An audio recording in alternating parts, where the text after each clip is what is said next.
Et il y a eu comme une panique. Puis dans Montréal-Nord, ça allait pas bien. Les tests, ça allait pas bien. On s'est dit, on va s'enlever cette balle-là. Et ça a été une décision davantage politique, nous confirme-t-on.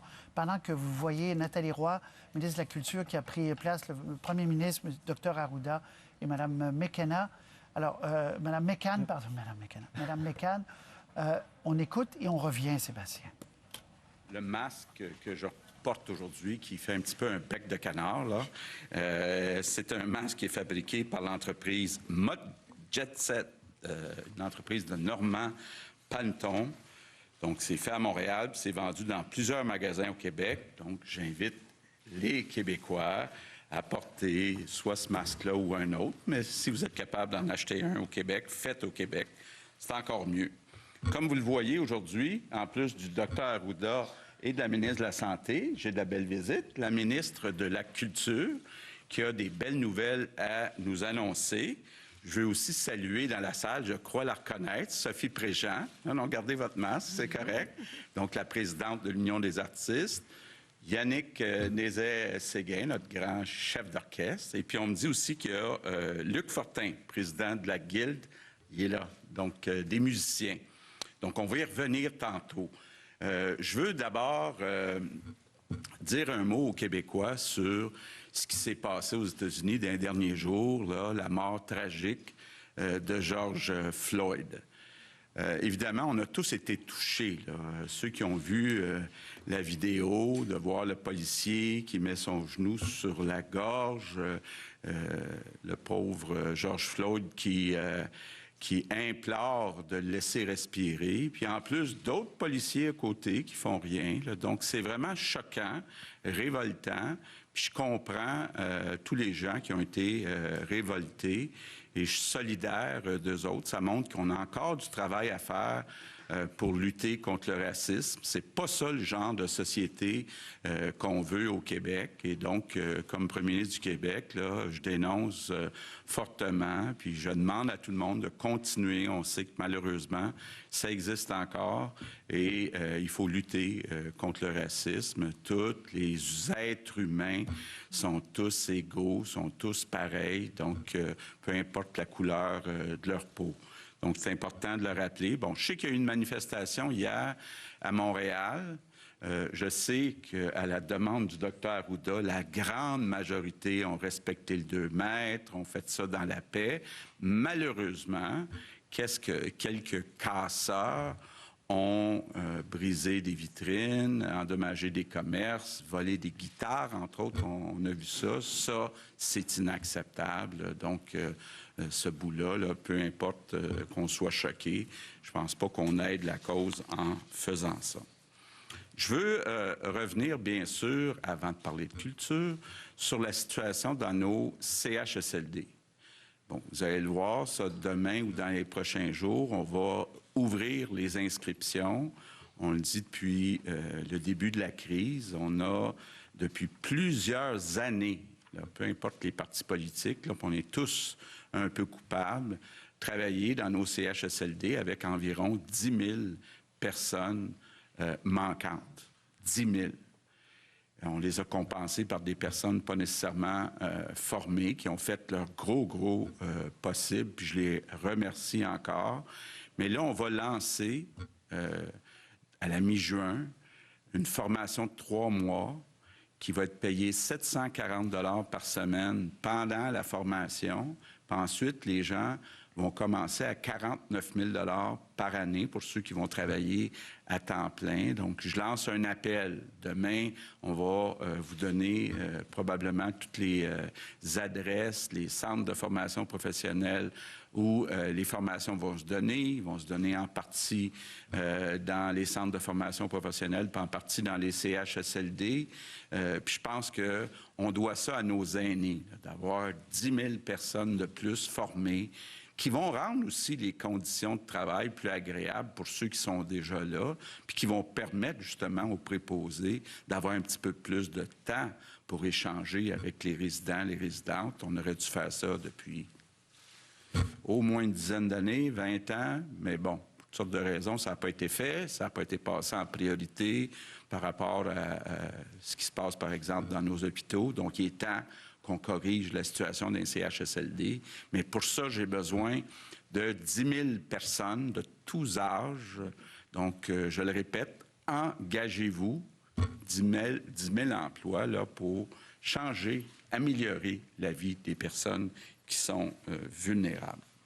Je reviens sur le bilan du jour. Bon, vous l'avez déjà vu.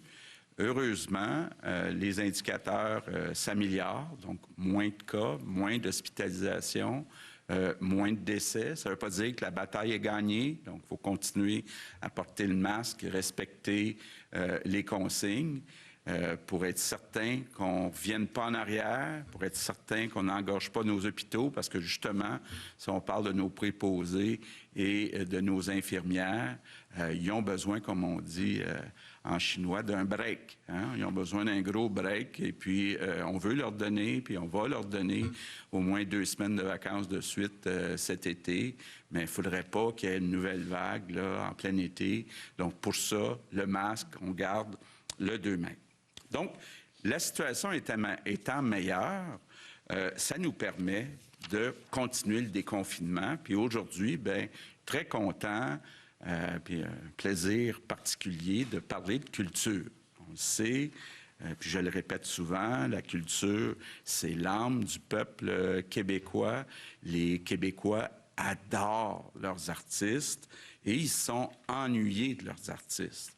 Oui, on les a vus dans quelques pubs, puis j'en profite d'ailleurs pour les remercier. Il y a beaucoup d'artistes qui ont accepté de transmettre les consignes, entre autres du Dr Arruda. Je suis certain que ça a aidé à ce que les Québécois adhèrent aux consignes depuis le début. Donc, j'en profite pour remercier les artistes. Bien sûr, la situation a été difficile. On a juste à penser aux salles de spectacle, aux salles de théâtre. Et évidemment, là, bon, on travaille très fort pour réouvrir graduellement avec un certain nombre de spectateurs. On n'est pas encore rendu là, mais moi, je suis certain que nos artistes sont capables d'être créatifs pour continuer bientôt, là, dans les prochaines semaines, à ce qu'on voit nos artistes puis que nos artistes soient à l'œuvre. Donc, c'est avec beaucoup de plaisir que j'annonce aujourd'hui un projet ou des projets, un plan de 400 millions de dollars en culture. 400 millions, pour vous dire, là, il y a à peu près 150 millions, c'est du réaménagement de budget, mais il y a un 250 millions, c'est du nouvel argent. Donc, c'est de l'argent qui est en plus des budgets qui étaient déjà annoncés. Puis des budgets déjà annoncés, rappelons-nous, hein, même ça a l'air loin, juste avant le début de la crise, on avait annoncé un budget en culture qui augmentait de 12 %. Bien là, on rajoute 250 millions.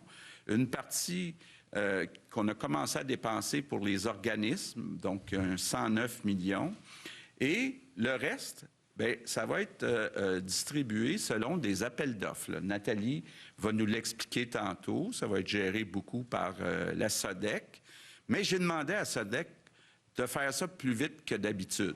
Donc, plutôt que de prendre beaucoup de temps pour tout analyser, tous ceux qui ont des projets de prêt, là, c'est le temps de les déposer.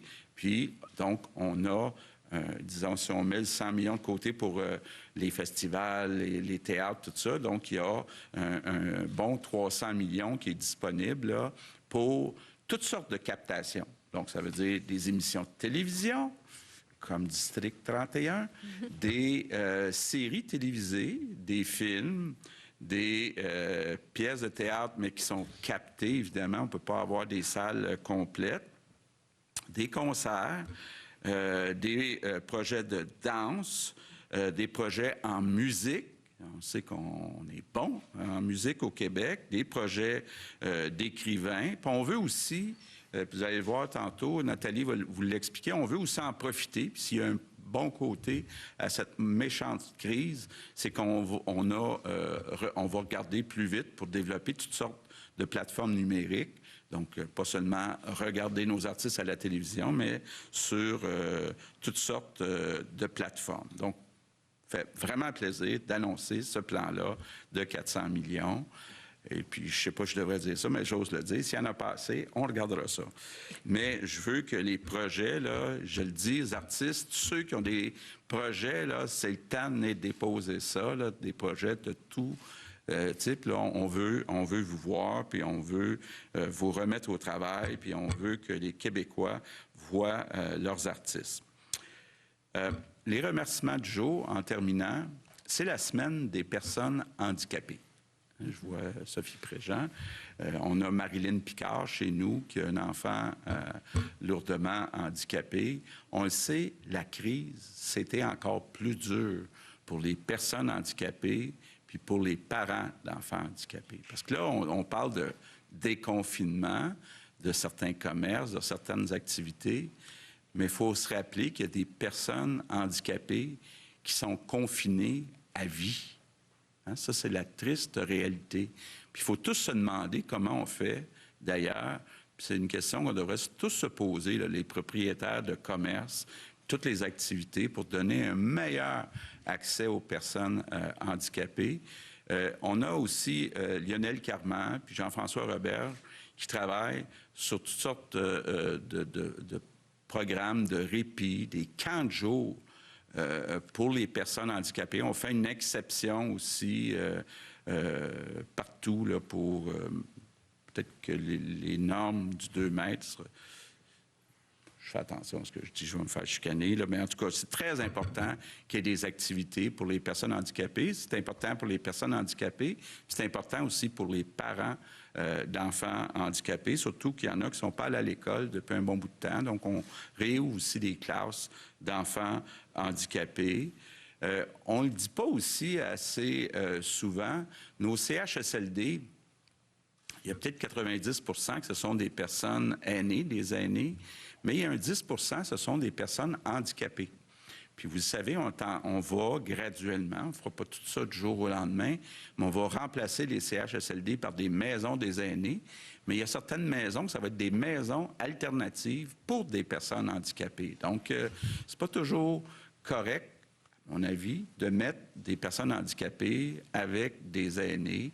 Il y en a des jeunes qui ont besoin d'avoir un entourage qui est jeune, donc il y aura des maisons alternatives. Là, Marguerite commence déjà à en annoncer d'ailleurs. Donc, mes remerciements du jour, tous les enfants handicapés, toutes les personnes handicapées, tous les parents d'enfants handicapés, on pense à vous autres, puis on essaie de vous aider. En terminant, je répète les 3 consignes. On porte un masque, même si ça peut être achalant, on va s'habituer un petit peu, puis ça va rester achalant. Mais pensez juste au personnel soignant. Je le disais tantôt qu'il a besoin d'un break, là. Si ça ne vous tente pas un jour de porter le masque, dites-vous que vous ne le faites pas pour vous, pour les autres, puis pour s'assurer qu'il n'y ait pas trop de personnes qui se ramassent dans nos hôpitaux, puis qui empêchent notre personnel de prendre un break cet été, d'avoir des vacances plus que méritées. Puis bien sûr, on garde le 2 mètres, on se lave les mains régulièrement. Donc, je compte sur vous. Merci pour votre appui. Good afternoon. First, I want to say a few words. Bonjour. Quelques mots avant sur la mort tragique de George Floyd aux États-Unis. À titre de Premier ministre du Québec, je me sens solidaire des gens qui dénoncent la violence raciale. Il nous faut continuer de bâtir une société libre de racisme. J'aimerais remercier la très grande majorité de gens qui ont respecté les mesures de distanciation et qui ont porté un masque lors de la manifestation à Montréal hier. À l'autre bout, ceux qui ont profité pour vandaliser et piller doivent faire face aux conséquences juridiques. Aujourd'hui, nous avons de bonnes nouvelles pour notre industrie culturelle. Depuis quelques mois, nos artistes ont en grande partie contribué à propager le message de santé publique. Ils nous ont encouragés et gardé le moral. Mais ce n'est pas facile pour eux, surtout pour les artistes de la scène. C'est pourquoi nous annonçons un soutien financier et notre ministre va en parler en détail. Nous nous dirigeons dans la bonne direction dans notre combat contre le virus. En même temps, Il nous faut pas perdre cet instinct de vigilance. Si on ne veut pas que le virus revienne cet été, il nous faut tous jouer un rôle. Il faut continuer de maintenir la distance physique. Il faut se laver les mains et porter un masque si vous sortez. Si vous pensez relâcher vos efforts, pensez aux travailleuses de la santé qui ont besoin d'une pause. Je compte sur vous tous et toutes. Je vous remercie. À la ministre de la Culture, Nathalie Roy. Merci beaucoup, Monsieur le Premier ministre. Alors, vous devinez que je suis très, très contente d'être ici ce matin avec d'excellentes nouvelles, je l'espère, pour le milieu de la culture. Et je suis particulièrement fière de faire cette annonce en compagnie de notre Premier ministre. Également, j'aimerais souligner et saluer la présence, entre autres, de Mme Sophie Préjean, la présidente de l'Union des artistes, Monsieur Luc Fortin, président de la Guilde des musiciennes et musiciens, et Maestro Yannick Nézé-Séguin, chef de l'Orchestre métropolitain. Vous devez avoir hâte de recommencer ici, vous, je sens ça. Alors, l'annonce que nous faisons aujourd'hui donnera, je l'espère, de l'espoir aux artistes du milieu culturel, de toutes disciplines confondues, pour qu'ils se mettent à créer et pour que vous puissiez recommencer à travailler dès maintenant. Alors, la pandémie, elle a tout arrêté. Alors là, on peut parler d'un nouveau départ. Nous allons donner aux artistes et aux artisans de puissants outils pour qu'ils fassent ce qu'ils font de mieux. Et qu'est-ce que c'est? Ce n'est pas de créer.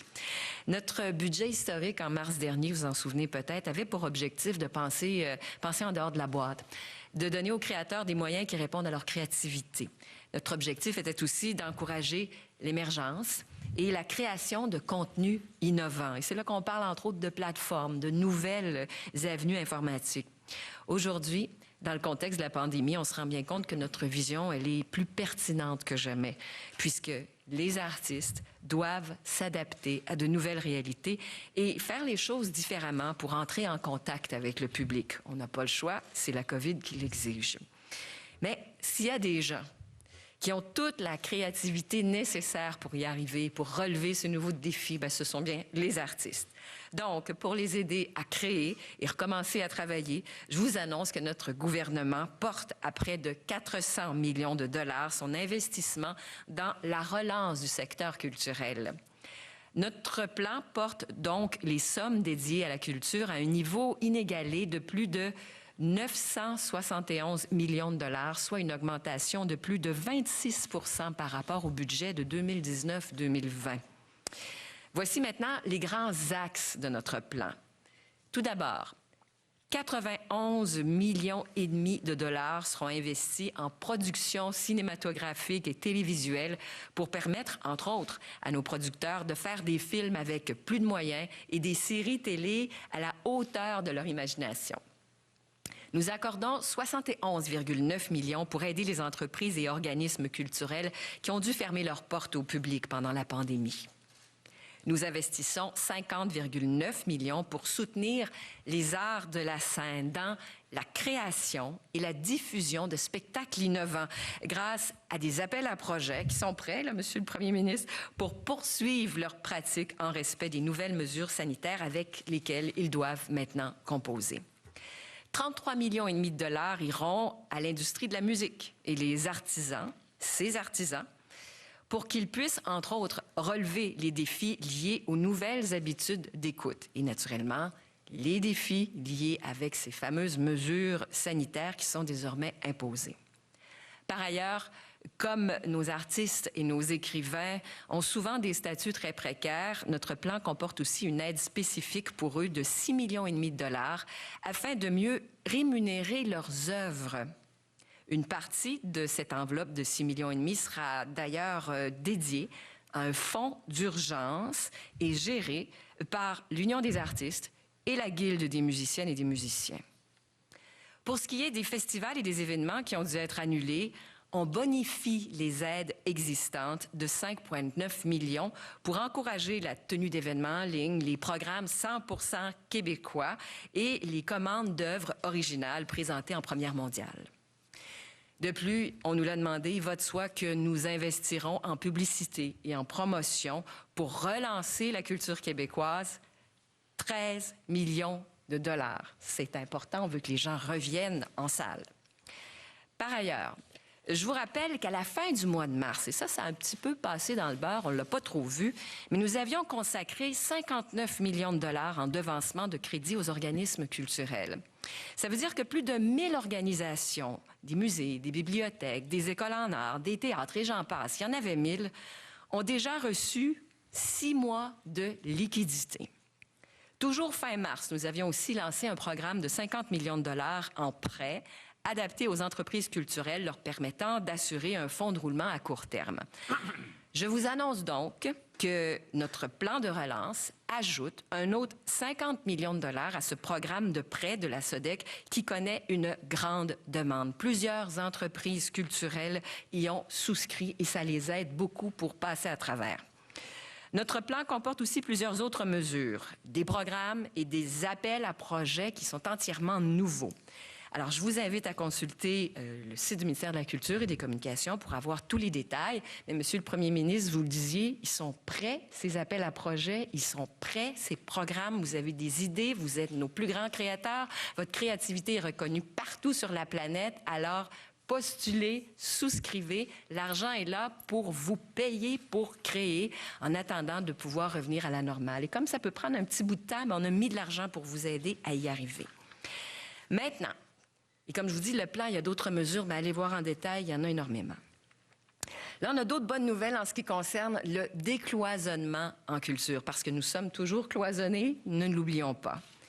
Donc, je vous annonce que dès le 8 juin prochain, c'est l'industrie de la production audiovisuelle, de la pré-production à la post-production qui pourra reprendre ses activités, toujours en tenant compte des mesures émises par la Direction de la santé publique et en se conformant au guide de la CNESST qui a été spécifiquement créé pour ce secteur. Et je voudrais en profiter, Monsieur le Premier ministre, pour remercier à cette étape-ci Mme Préjean et M. Fortin. Vous êtes ici, mais je veux vous remercier parce que ces guides-là, ils ont été élaborés par chaque secteur avec les représentants des secteurs à la demande de ces artistes qui connaissent mieux que quiconque les aléas du métier. Donc, merci pour la collaboration parce que ça a bien été. Le guide est là et vous avez aussi bien relayé l'information jusqu'à vos membres et c'est ce que nous vous demandions de faire. Alors, merci.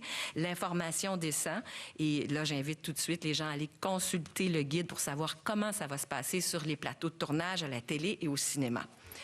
Par ailleurs, les travaux se poursuivent toujours avec les autorités de la santé publique et la CNESST pour la réouverture des autres secteurs en arrêt. Là, je pense particulièrement à celui des arts de la scène et de la diffusion. Alors, il y a toujours des travaux qui sont en cours.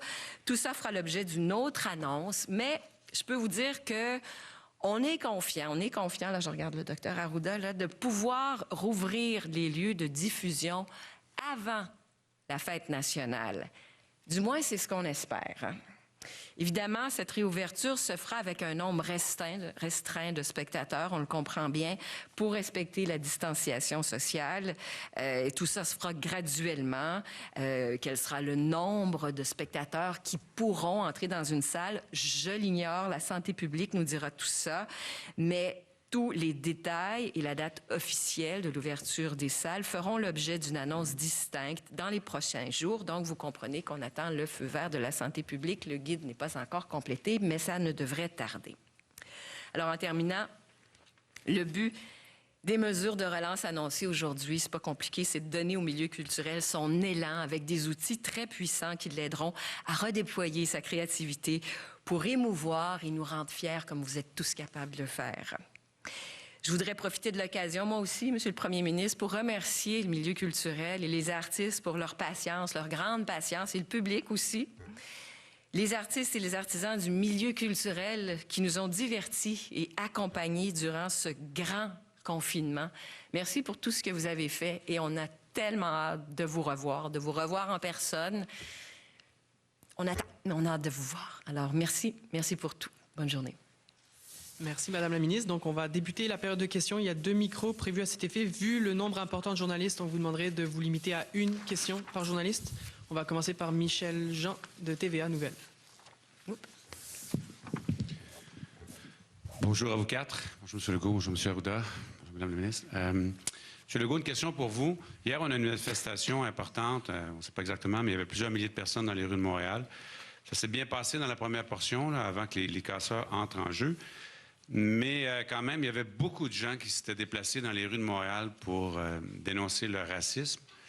Il y a à peine plus que 10 des policiers, par exemple, au SPVM, qui sont issus des communautés culturelles. Il y a une étude qui, en 2019, a dit que il y a les gens des communautés noires, arabes, des Premières Nations aussi ont 4 fois plus de chances de se faire arrêter.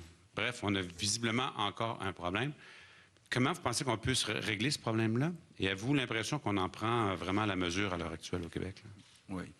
Bien, je pense qu'il faut se dire la vérité, là.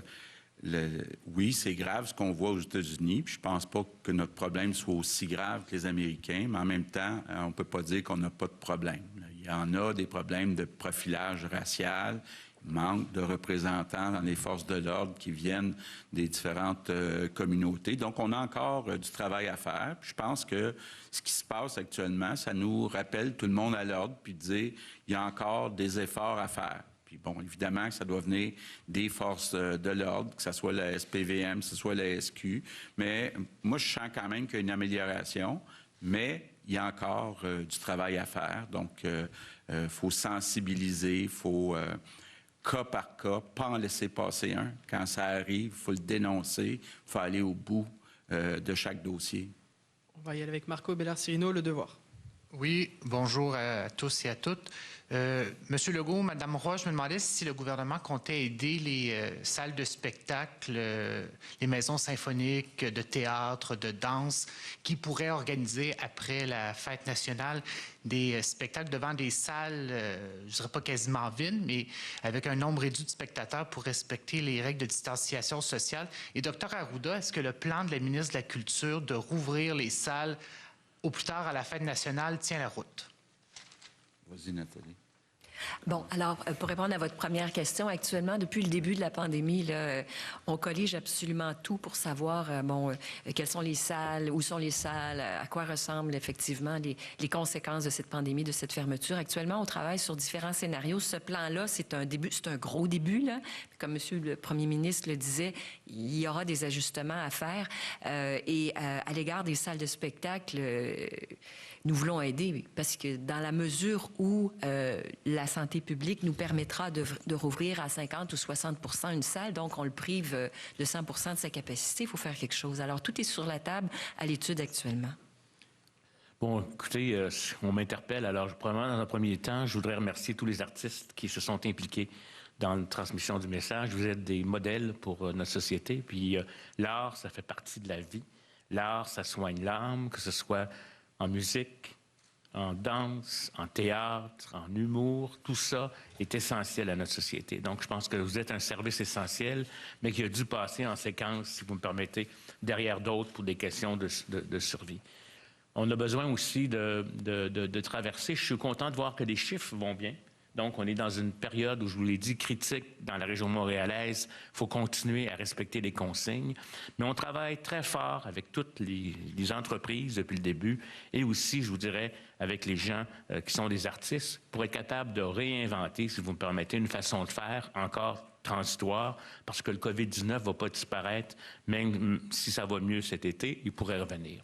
Donc, je pense qu'on fait tout pour qu'à notre Saint-Jean, qui est notre fête nationale, on puisse peut-être recommencer de façon différente. Peut-être que ça amène ces défis-là et je pense qu'on l'a travaillé en respectant les principes de distanciation, les bons principes d'hygiène, pour pas que non plus nos artistes tombent malades. Je pense que ce serait triste de perdre de nos artistes, particulièrement ceux qui sont à risque.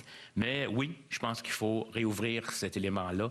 Il va nous permettre de nous ressourcer, à mon avis, pour affronter ce qui pourrait venir un peu plus tard. Là. Je sais que j'ai l'air du rabat-joie en disant que ça va revenir, mais je sais que ça va revenir très probablement. Mais on va être mieux préparés et on va pouvoir peut-être continuer à profiter de la musique, de la danse, du théâtre. Et moi, je peux vous dire que j'ai hâte que mes abonnements soient respectés et que ce qu'on a manqué puisse être repris. Donc, on va travailler au maximum, mais comme je l'ai dit, il faut que ça ne reparte pas, bien entendu, là, parce que si on recommence à avoir, donc respectez, s'il vous plaît, les consignes. Philippe Bonneville, Cogeco. Bonjour à vous tous. Ça fait exactement 3 semaines aujourd'hui que les écoles primaires sont rouvertes à l'extérieur de Montréal, évidemment. Plusieurs personnes avaient de très grandes craintes à la suite de cette réouverture-là. Quel est le portrait de la situation, tout d'abord, M. Arruda, au sujet de la hausse des cas? Est-ce qu'il y a eu hausse des cas chez les jeunes élèves, chez les enseignants, enseignantes? Et sur le même sujet, M. le Premier ministre, est-ce que, comme ça semble très bien aller, est-ce que vous regrettez un peu de ne pas avoir dit oui, finalement, et de rouvrir les écoles à Montréal jusqu'à la fin juin, avec le recul, avec ce que l'on sait présentement? Il faut comprendre, premièrement, là, les décisions qui ont été prises conjointement entre le premier ministre et nous-mêmes, avec une analyse. La situation montréalaise, juste pour vous répondre, n'était pas du tout la même qu'à l'extérieur. Donc, on était véritablement à un premier niveau. On aurait peut-être pu rouvrir puis tester, mais le risque était beaucoup trop grand. Et je vous dirais aussi que l'acceptabilité de la population n'était pas au rendez-vous. Même en périphérie, les gens résistaient, mais actuellement, il y a eu à peu près, et je vous le dis, là, il va y en avoir des cas, là, une quarantaine de cas qui ont été rapportés dans le milieu scolaire. Et je tiens à vous dire, soit des professeurs qui avaient même été contaminés, je vous dirais, avant la réouverture lors des travaux, parce que ces gens-là vivent dans leur communauté, mais à la fois les parents, les enfants et les professeurs considèrent que c'est un succès. Ça a été un effort important parce que les mesures d'ouverture ont été mises en place avec des distanciations, etc., ce qui demande une adaptation très importante. Mais on est à réévaluer tout ça, à voir un peu comment va être l'expérience ailleurs, compte tenu que les enfants sont souvent peu malades ou comme tels, peut-être que la réouverture de l'automne sera un peu différente, mais on regarde tous les scénarios par rapport à ça. Moi, je pense que à Montréal, compte tenu de la fragilité, compte tenu de tous les éléments qu'il y avait, compte tenu de la densité de population. Hein? Montréal, c'est pas... On a beau dire, c'est une densité de population qui fait que les interactions sont plus importantes. Moi, je pense que c'était une bonne décision. C'est une bonne décision de l'ouvrir, je pense, à l'extérieur, parce que ça permet de rassurer aussi les autres parents de voir qu'il n'y a pas eu hétacombe. Mais moi, je pense que je pense que, somme toute, l'expérience nous a rapporté comme très, très, très positive. C'est pas moi qui le dis, c'est les acteurs. OK. Bon. D'abord, il faut comprendre là, que j'ai eu beaucoup de décisions à prendre depuis 2 mois et demi. C'est jamais noir ou blanc. OK? Et bien honnêtement, il y aurait eu des arguments pour réouvrir Montréal au mois de mai, ne serait-ce que pour le bien des enfants. Bon.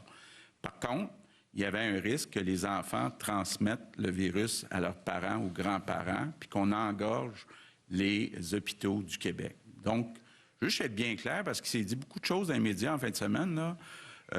Moi, je n'avais pas le OK de la santé publique pour réouvrir les écoles du Grand Montréal et de Joliette au mois de mai. OK? Donc, ça, c'est très clair. Maintenant, la question du mois de juin se pose. Et la décision qu'on a prise, c'est de réouvrir les services de garderie. Je ne veux pas, c'est des risques semblables aux écoles. Parce que les services de garderie ne se terminent pas le 20 juin.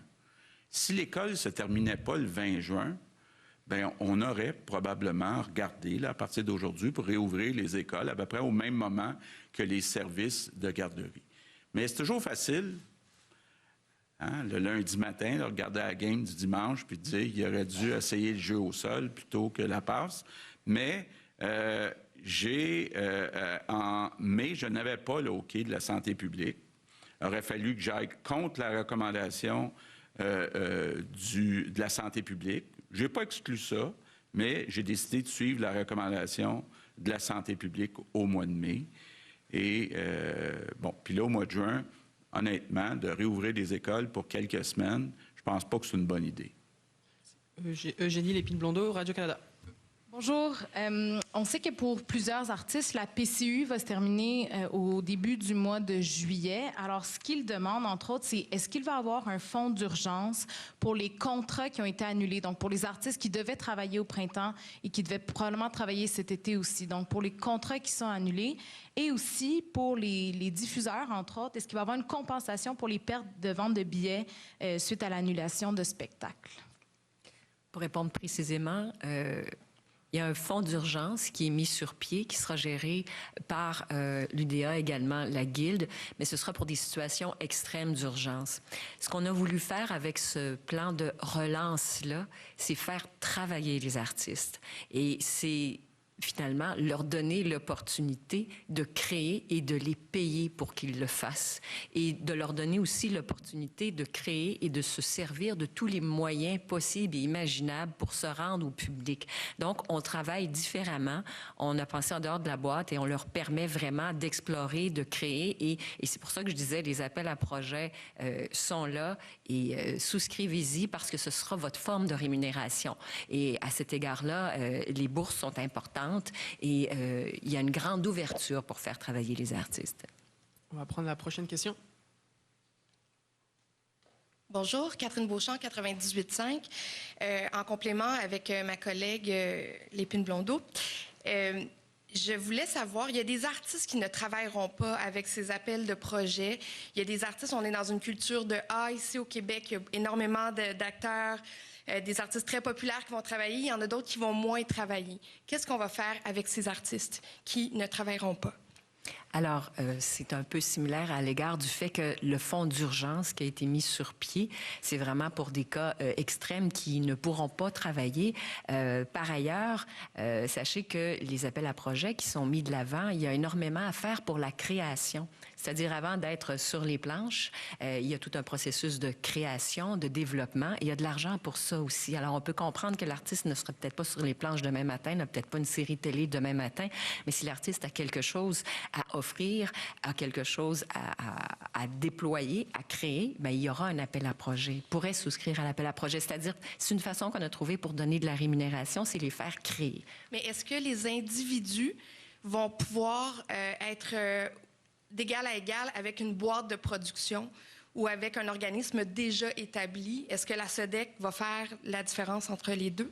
Il n'y a pas que la SODEC, il y a le CALC et le ministère de la Culture. Il y a des appels à projets dans les 3 organismes qui sont sous le ministère de la Culture. Et la commande est bien passée auprès de nos sociétés d'État pour faire travailler le plus de monde possible. On passe des commandes, on veut que nos artistes fassent ce qu'ils font de mieux, c'est-à-dire créer. Donc, on a vraiment ouvert de façon très large pour offrir du travail, sachant très bien que tout ne recommence pas à 100% demain matin. On va y aller avec Jean Siac de La Presse. Oui. Bonjour, Madame Roy. J'aimerais savoir si les contrats avec les artistes qui avaient des contrats dûment signés avec l'Union des artistes, si leur contrat avait été honoré tel que promis à la mi-mars, comme ça avait été annoncé, premièrement. Et j'aimerais aussi savoir si les promoteurs de spectacles qui s'étaient engagés à faire venir des artistes ici et qui ont souvent payé le gros prix auront droit à une forme de dédommagement. Pour ce qui est des contrats, la portion des contrats, le gouvernement, sachez qu'au mois de mars dernier, comme je le disais, a envoyé 109 millions de dollars à différents organismes, associations, artistes, regroupements pour les aider. C'était des engagements du gouvernement. À l'égard des engagements du gouvernement, ils se poursuivent. Pour ce qui est par ailleurs, des contrats qui sont donnés par un producteur X à un artiste Y, le gouvernement ne peut pas aller forcer le producteur X à payer l'artiste Y, sauf que s'il a reçu l'argent, il faut qu'il le fasse. Il faut que l'argent descende jusqu'à l'artiste, s'il a l'argent pour le faire. Par ailleurs, vous me parliez des producteurs qui feraient venir ici, oui. Qui ont fait venir ici. Oui, pour des festivals ou pour des... Si vous me parlez des festivals, par exemple, pour ce qui est des sommes qui ont déjà été engagées, des frais qui ont déjà été engagés, ils, en principe, là, c'est le mot d'ordre que nous avons donné, doivent être remboursés. Ou pour des spectacles au Centre Bell? Ou... Pour ce qui, les sommes qui ont déjà été engagées doivent être remboursées. On va passer à la prochaine question. Doivent être versées. Prochaine question, Pierre Saint-Arnaud, La Presse canadienne. Bonjour à vous quatre. Juste avant de poser ma question, j'aimerais savoir si Mme Préjean, M. Nézet-Séguin et M. Fortin pourraient venir nous parler quand vous allez avoir quitté pour réagir, pour qu'on puisse conserver la distanciation physique. Si vous alliez en avant plutôt que de faire un scrum avec les journalistes, ce serait très apprécié. Je vous remercie. Ma question est pour vous, Mme McCann. Dans le versement de primes aux gens qui travaillent en zone chaude, ces versements de primes-là sont associés à des corps d'emploi, c'est-à-dire ceux qui sont nommés dans le décret que vous avez signé. Je reçois une foule de témoignages de gens sur le terrain C'est des travailleurs sociaux, des éducatrices spécialisées, des physiothérapeutes, ergothérapeutes, orthophonistes, tous des gens qui ont été mobilisés pour travailler en zone chaude, mais qui n'ont pas droit à la prime parce qu'ils ne sont pas nommés dans le décret. Alors, ma question, est-ce que c'était volontaire? Est-ce que c'était voulu? Si oui, pourquoi? Et sinon, est-ce que vous pensez pouvoir changer ça? Merci pour votre question. D'ailleurs, vous me donnez l'occasion d'abord de me réjouir, moi aussi, de l'annonce en culture, parce que la culture, c'est très bon pour la santé, autant physique que mentale. Et vous dire également, si vous le permettez, que le masque que je porte aujourd'hui, c'est un masque vraiment à l'honneur des infirmières et infirmiers du Québec, qui est fait par Poche et Fils, qui est une entreprise montréalaise. À votre question, monsieur, c'est sûr que l'esprit de l'arrêté dont vous parlez, c'était vraiment de donner une prime aux gens qui ont des contacts étroits avec les personnes qui ont la COVID-19. Plutôt qu'au corps d'emploi. Exactement. Exactement. Alors, mais ce que j'ajoute tout de suite, c'est que nous continuons d'être en discussion avec les syndicats qui représentent les travailleurs dont vous parlez et on a toujours fait les ajustements nécessaires si, par exemple, on n'a pas vu une situation où ce serait requis. Alors, évidemment, on continue notre échange avec les syndicats en question, mais l'esprit de l'arrêté ministériel, c'est lié à la tâche, effectivement. On va y aller avec Vincent Maisonneuve, Radio-Canada. Oui, une question sur le rôle des agences de placement dans les CHSLD. On a recueilli plusieurs témoignages de travailleurs recrutés par des agences de placement qui disent avoir été envoyés dans parfois plusieurs CHSLD sans vraiment de formation. À la lumière de tout ce qui s'est passé, est-ce qu'il est temps de revoir le rôle, l'encadrement des agences de placement dans le réseau de la santé? Bien, merci encore une fois pour votre question aussi, parce que nous avons un arrêté ministériel qui a été pensé vraiment dans ce sens-là et qui est actif là, depuis, je vous dirais, en tout cas plusieurs jours, plusieurs semaines. Et cet arrêté ministériel prévoit d'abord et avant tout qu'il y a une obligation de la part des agences de faire en sorte que leurs travailleurs n'aillent pas d'un établissement à l'autre. Donc, ces fameuses équipes dédiées, donc les travailleurs des agences ne doivent aller dans le même établissement et même dans la même zone, une zone chaude ou une zone froide. Alors, c'est la même chose pour l'ensemble des travailleurs. Donc, éviter cette mobilité qui a été extrêmement problématique. Donc, l'arrêté est formel là-dessus. Et pour tous les travailleurs, incluant les travailleurs d'agence, nous donnons une formation en prévention des infections. Nous fournissons également l'équipement de protection nécessaire. Donc, les employés des agences sont aussi formés au même titre que tous les travailleurs de la santé. François Carabin, le journal Métro. Bonjour à vous tous. Ma question s'adresse à M. Legault. Vous avez mentionné le travail des policiers dans le contexte actuel qu'on vit aux États-Unis, entre autres. Il y a quelques mois, vous avez amorcé au gouvernement du Québec un processus de réflexion sur un livre vert par rapport à la confiance envers la police au Québec. Dans quelle mesure est-ce que le profilage racial est inscrit dans ce livre vert-là?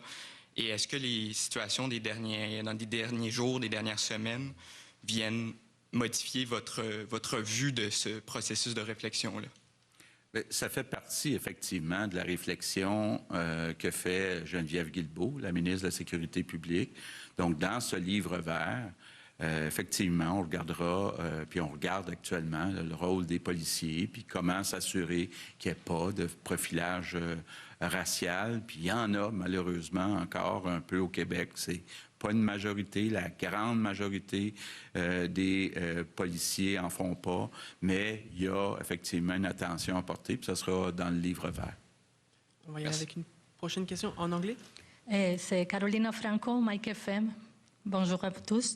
J'aimerais savoir, on sait qu'il y a 1500 soldats dans les CHSLD, dans 25 centres. On aimerait savoir si jamais les soldats sont retirés dans les semaines qui suivent, est-ce qu'il y a un plan immédiat? Bon. D'abord, pour vous donner les chiffres exacts, il y a actuellement 780 militaires dans les CHSLD, puis il y a 350 militaires qui donnent du soutien à ces 780-là à l'extérieur des CHSLD.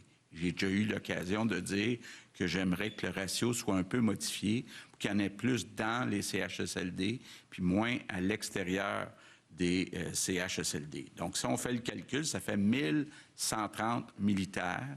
Moi, j'ai confiance que M. Trudeau et le gouvernement fédéral vont nous laisser ces 1130 personnes jusqu'au 15 septembre. Merci. Prochaine question. Bonjour, Dominique Scali du Journal de Montréal. Ma question s'adresse à Mme Roy.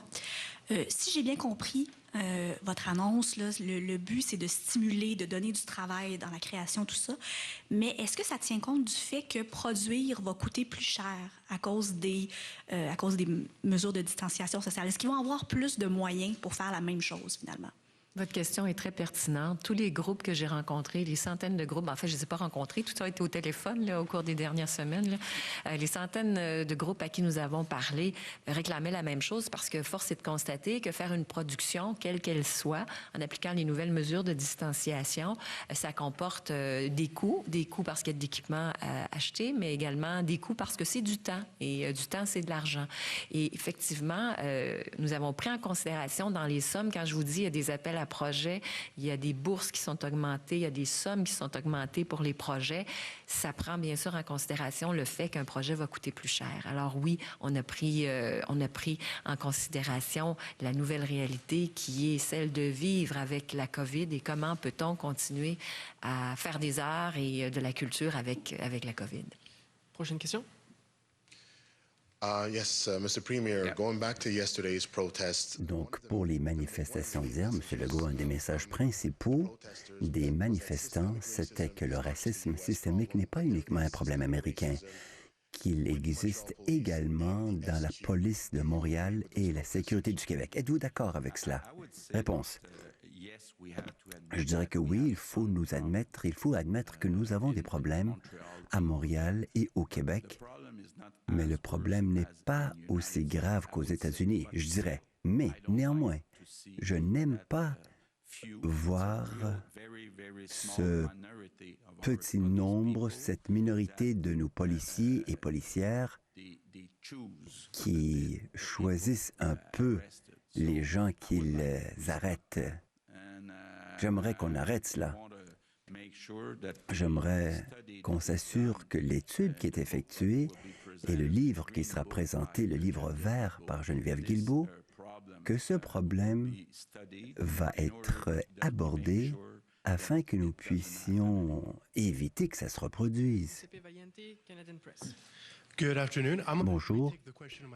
J'aimerais peut-être m'inspirer de la question de mon collègue et entrer dans les détails. Justin Trudeau, il y a quelques moments, un peu plus tôt aujourd'hui, a dit que quand il était question des manifestations aux États-Unis comme au Canada, le racisme anti-noir est réel.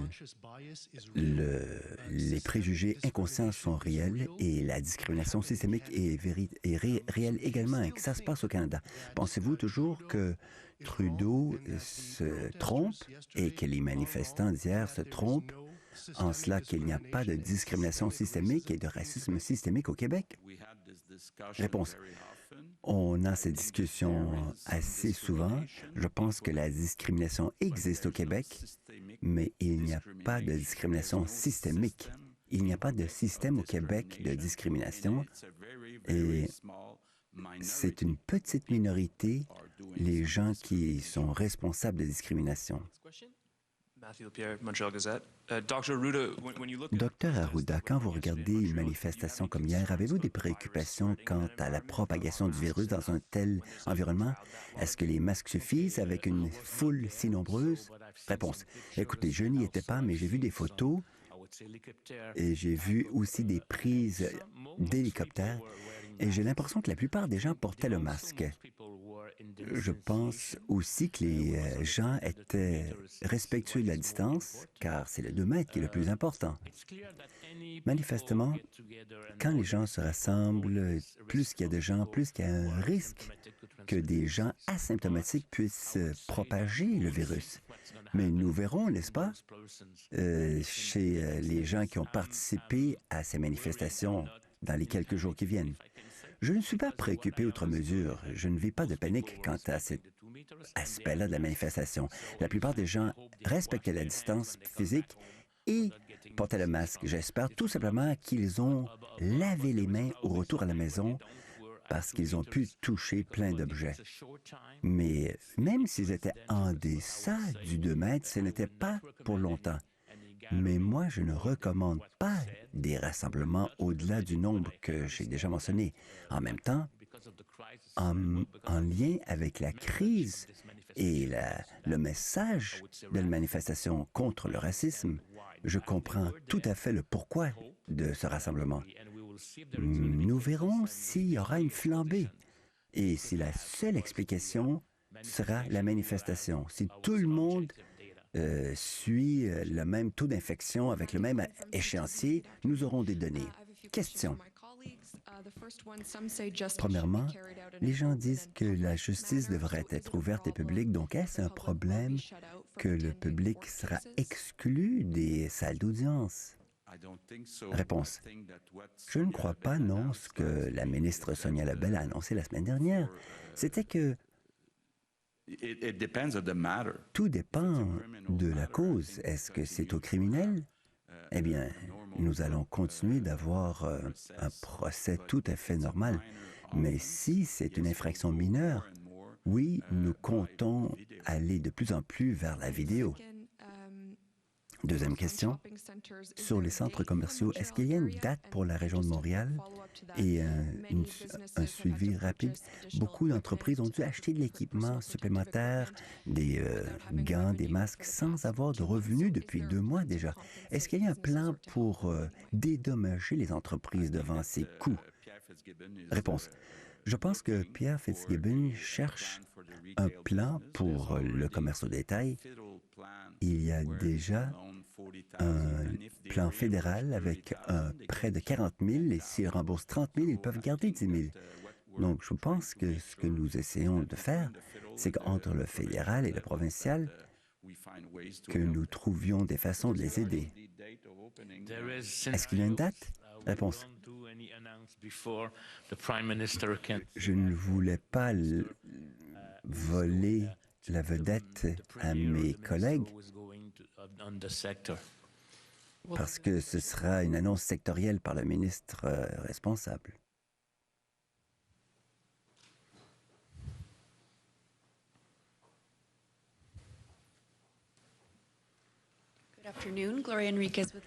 Bonjour. Ma première question est pour Mme Roy. Comment allez-vous aider les consommateurs à avoir de remboursement pour des concerts et d'autres événements culturels qui ont été annulés? Réponse. Nous examinons le dossier, mais nous tenons compte de tout cela. Question. Donc, il y a une possibilité qu'il y ait de l'action dans le dossier? Réponse. Légalement, les gens ont le droit d'être remboursés s'il n'y a pas de spectacle. Le problème, c'est qu'on ne sait pas si les spectacles seront remplacés ou reportés ou annulés. Mais nous examinons le dossier, mais ce n'est pas intégré au plan pour l'instant. Une dernière question. Le gouvernement a permis aux camps de jour de rouvrir, mais beaucoup de municipalités ont décidé de ne pas rouvrir leur camp de jour. Alors, qu'en est-il? Réponse. André Laforêt, ministre des Affaires municipales, travaille sur une aide financière pour les municipalités et nous aimerions que le plus grand nombre de camps de jour puissent ouvrir. Nous comprenons qu'il y a des coûts supplémentaires parce que le nombre de personnes par groupe a été réduit, donc vous avez besoin d'embaucher plus de moniteurs.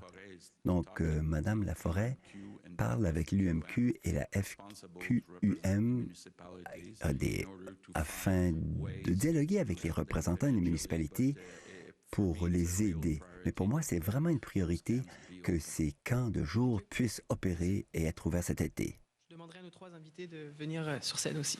Merci. Bon.